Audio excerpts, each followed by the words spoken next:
Pushpa 2 cinema wild ఫైర్ల ప్రపంచమంతా అంటుకుంటున్న సమయంలో హైదరాబాద్లోని చిక్కడపల్లి పోలీసులు షాకింగ్ న్యూస్ చెప్పారు. పుష్ప 2 టీం అంత ఆనందం మునిగి ఉన్న సమయంలో పోలీసులు చెప్పిన న్యూస్ సంచలనంగా మారింది. బుధవారం రాత్రి పలు థియేటర్లలో పుష్ప మూవీ ప్రీమియర్స్ ప్రదర్శించిన విషయం తెలిసిందే. ఈ క్రమంలో హైదరాబాద్లోని ఆర్టీసీ క్రాస్ రోడ్లో ఉన్న సంధ్యా సినిమా థియేటర్లో ఎలాంటి దుర్ఘటన జరిగిందో తెలియంది కాదు. ఈ బెనిఫిట్ షోకు బన్నీ సహా పుష్ప 2 టీం నుంచి 12 మంది హాజరయ్యారు. వీరిలో అసిస్టెంట్ కెమెరామెన్ సహా పలువురు ఉన్నారు.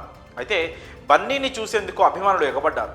ఈ క్రమంలో జరిగిన తోపులాటలో రేవతి అనే మహిళ మృతి చెందగా ఆమె కుమారుడు ప్రాణాపాయ స్థితిలో కొట్టుమిట్టాడుతున్నాడు. తాజాగా బన్నీ టీం దీనిపై స్పందించి బాధిత కుటుంబాన్ని అన్ని విధాలా ఆదుకుంటామని, మా బృందం ఆ కుటుంబాన్ని కలిసి అవసరమైన సహాయాన్ని అందజేస్తామని తెలిపింది. ఈలోపే పుష్ప 2 టీంపై క్రిమినల్ కేసులు నమోదు చేసినట్లు పోలీసులు ప్రకటించారు.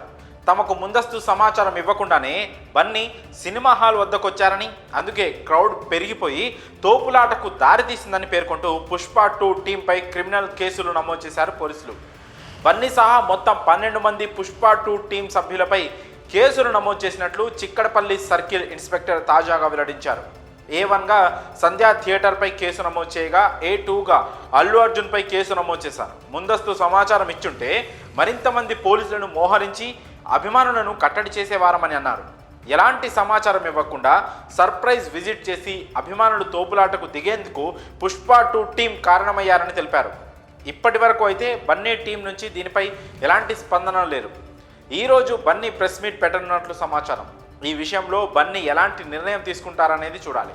మరి ఈ విషయంపై మీ అభిప్రాయాలను కామెంట్స్ రూపంలో తెలియజేయండి.